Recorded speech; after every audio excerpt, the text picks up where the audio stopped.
দেখুন, রাজনীতি জিনিসটা বড়ই মজার। এখানে ভালোবাসা আছে, ঘৃণা আছে, আবার আছে এক বিশেষ প্রজাতির পাখি, সুদিনের কোকিল। এই কোকিলেরা বসন্ত এলে গান গায়, আর শীত এলে উধাও। বাংলাদেশের রাজনীতিতে এই কোকিলদের সংখ্যা দিন দিন বাড়ছে। তারা না আওয়ামী লীগ, না বিএনপি। তারা আসলে সুযোগ সন্ধানী নামের এক অদৃশ্য দলের সদস্য। রাজনীতির একটা মজার নিয়ম আছে। এখানে কেউ স্থায়ী বন্ধু না, কেউ স্থায়ী শত্রুও না, কিন্তু একটা জিনিস স্থায়ী, সেটা হলো সুযোগ। আর সেই সুযোগকে কেন্দ্র করে জন্ম নেয় এক বিশেষ প্রজাতির মানুষ, যাদের আমরা আদর করে বলি সুদিনের কোকিল। এই কোকিলেরা বড় বিচিত্র। শীতের দিনে তাদের দেখা যায় না, বর্ষার দিনে তারা গান গায় না, কিন্তু বসন্ত এলেই তারা এমন সুরে ডাক দেয় যে মনে হয় দেশটা যেন তাদের গানের সুরের জন্যই অপেক্ষা করছিল। অথচ একটু খেয়াল করলেই দেখা যাবে, যখন দলের উপরে ঝড় নেমেছিল, তখন এই কোকিলদের কেউই ছিল না। তখন ছিল শুধু কিছু মানুষ যারা মামলা খেয়েছে, পালিয়েছে, আবার ফিরে এসেছে, আবার ধরা পড়েছে, তবুও দল ছাড়েনি। বাংলাদেশের রাজনীতির বর্তমান চিত্রটা ঠিক এই রকম এক নাটকের মঞ্চ, যেখানে মূল চরিত্ররা এখন ব্যাকস্টেজে, আর এক্সট্রা চরিত্ররা সামনে এসে নায়ক সেজে বসেছে।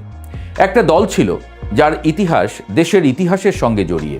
আজ সেই দল নিষিদ্ধ, নাম নেওয়া যায় না, না নিলেও সবাই বুঝে নেয়। দলের শীর্ষ নেতাদের অনেকেই দেশের বাইরে, কেউ নিরাপদ দূরত্বে, কেউ অপেক্ষার প্রহরে। আর তৃণমূল, তারা এখন রাজনীতির সবচেয়ে কঠিন পরীক্ষায়, অস্তিত্ব টিকিয়ে রাখার পরীক্ষা। একজন তৃণমূল কর্মীর জীবনটা এখন অনেকটা সেই ছাত্রের মতো, যে পরীক্ষার হলে ঢুকেছে কিন্তু প্রশ্নপত্র পায়নি। সে বসে আছে, চারিদিকে তাকাচ্ছে, কিন্তু কিছুই লিখতে পারছে না। কারণ রাজনীতি করার সুযোগ নেই, প্রকাশ্যে দাঁড়ানোর সুযোগ নেই, আর সবচেয়ে বড় কথা, ভবিষ্যৎ নিয়ে কোনো নিশ্চয়তাও নেই। নির্বাচনের আগে তাদের মনে হয়েছিল, যাক, হয়তো কিছু একটা বদলাবে। কারণ শোনা গিয়েছিল নতুন সরকার নাকি গণতন্ত্রে বিশ্বাস করে, কারো রাজনীতি বন্ধ করতে চায় না। এই আশাতেই অনেকেই নীরবে সমর্থন দিয়েছিল। ভেবেছিল, আজ না হয় ওদের দিলাম, কাল আমরাও একটু শ্বাস নিতে পারব। কিন্তু রাজনীতি বড় নিষ্ঠুর খেলা। এখানে প্রতিশ্রুতি থাকে, বাস্তবতা থাকে না। নির্বাচন শেষ, সরকার গঠন হলো, আর সেই সঙ্গে বাস্তবতাও পরিষ্কার হয়ে গেল। যে নিষেধাজ্ঞা ছিল তা শুধু থাকলোই না, বরং আরও শক্ত হলো। এখন তৃণমূল কর্মীরা বুঝতে পারছে, তারা আসলে একটা মরীচিকার পেছনে দৌড়াচ্ছিল। সামনে পানি ভেবে যা দেখেছিল, সেটা আসলে ছিল শুধু আলো ছায়ার খেলা। এই পরিস্থিতিতে কিছু জায়গায় কার্যালয় খোলার চেষ্টা হয়েছিল। দৃশ্যটা এমন, তালা খোলা হলো, ভেতরে ঢুকে দুটো স্লোগান দেওয়া হলো, তারপর আবার বের হয়ে তালা লাগিয়ে দেওয়া হলো, যেন রাজনীতি না, কোনো নাটকের রিহার্সেল চলছে। কিন্তু মজার ব্যাপার হলো, এই সামান্য উপস্থিতিও সহ্য হলো না। আবার হামলা, আবার ভাঙচুর, আবার নীরবতা। এখন সেই কার্যালয়গুলো দাঁড়িয়ে আছে ভাঙা দেয়াল, বন্ধ দরজা আর অতীতের স্মৃতি নিয়ে। এদিকে তৃণমূলের মধ্যে আরেকটা আলোচনা জোরালো হচ্ছে, নেতারা কোথায়? যারা একসময় সামনে থেকে নেতৃত্ব দিতেন, তারা এখন দূরে, কেউ কারাগারে, কেউ বিদেশে। তৃণমূল বলছে, আপনারা যদি সামনে না আসেন, আমরা কতদিন একা লড়ব?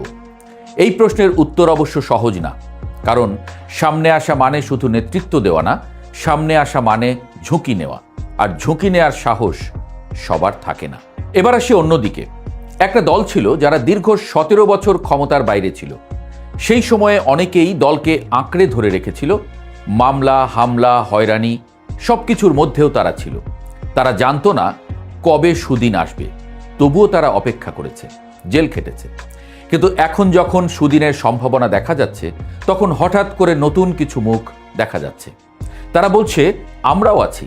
এই আমরাও শব্দটা আসলে সবচেয়ে ভয়ঙ্কর, কারণ যারা দুঃসময়ে ছিল, তারা কখনো বলে না আমরাও আছি, তারা শুধু থাকে। এই জায়গাতেই এসে উপস্থিত হন কনক চাঁপা, একজন জনপ্রিয় শিল্পী, যার গান মানুষ ভালোবাসে, যার কণ্ঠে আবেগ আছে, সুর আছে। কিন্তু রাজনীতি, সেটাও কি একই জিনিস? যখন তিনি সংরক্ষিত আসনের মনোনয়ন নিতে গেলেন, তখন যে প্রতিবাদ হলো, সেটা আসলে কোনো ব্যক্তির বিরুদ্ধে না, এটা একটা প্রবণতার বিরুদ্ধে। তৃণমূলের নেত্রীরা যারা বছরের পর বছর মাঠে থেকেছেন, তারা প্রশ্ন তুলেছেন, যখন আমাদের দরকার ছিল তখন আপনি কোথায় ছিলেন? এখন কেন? এই প্রশ্নগুলো খুব সাধারণ, কিন্তু উত্তর বড় কঠিন। রাজনীতি কি শুধু জনপ্রিয়তার খেলা, নাকি প্রয়োজনের খেলা, নাকি একটা ত্যাগ, সময় আর সংগ্রামের হিসাব? যদি জনপ্রিয়তাই সব হতো, তাহলে দেশের সবচেয়ে বড় গায়ক অভিনেতারাই হতো সবচেয়ে বড় নেতা। কিন্তু বাস্তবতা তা বলে না। রাজনীতি একটা কঠিন পেশা।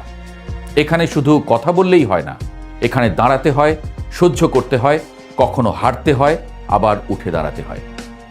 তাই যখন কেউ হঠাৎ করে এসে বলে আমাকে একটা আসন দিন, তখন তৃণমূলের মানুষ, যারা দলের আসল প্রাণ, তারা একটু কষ্ট তো পায়। কারণ তারা জানে এই আসনের পেছনে কত রাতের ঘুম হারাম হয়েছে, কত মামলা হয়েছে, কত পরিবার ভেঙেছে। এই যে ক্ষোভ, এটা কিন্তু একদিনে তৈরি হয়নি। এটা বছরের পর বছর জমে থাকা অভিমান। একদিকে নিষিদ্ধ দল, যার তৃণমূল এখনো দিশেহারা, অন্যদিকে ক্ষমতায় থাকা একটা দল, যার ভেতরে ঢুকে পড়ছে নতুন নতুন কোকিল। দুই দিকেই একই গল্প। তৃণমূল অবহেলিত, শীর্ষ নেতৃত্ব দূরে, আর মাঝখানে দাঁড়িয়ে আছে সুযোগ। রাজনীতির এই নাটকে দর্শক কিন্তু আমরা সবাই। আমরা দেখছি, হাসছি, মাঝে মাঝে অবাক হচ্ছি। কিন্তু একটা জিনিস ভুলে গেলে চলবে না, এই নাটকের শেষ দৃশ্য এখনো লেখা হয়নি। শেষ পর্যন্ত কে থাকবে?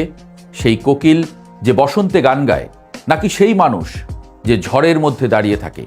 ইতিহাস কিন্তু খুব নির্মম বিচারক। সে কারো গান মনে রাখে না, সে মনে রাখে কে ছিল কঠিন সময়ে।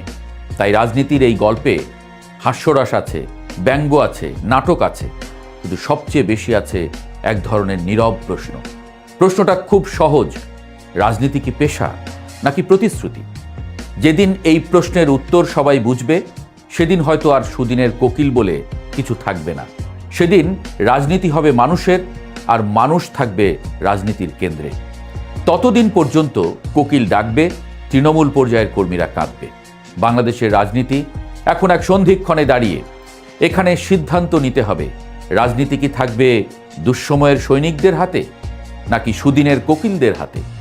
উত্তরটা সহজ নয়, তবে একটা কথা নিশ্চিত, যে মাটি যত সহ্য করে, সেই মাটিতেই সবচেয়ে শক্ত গাছ জন্মায়।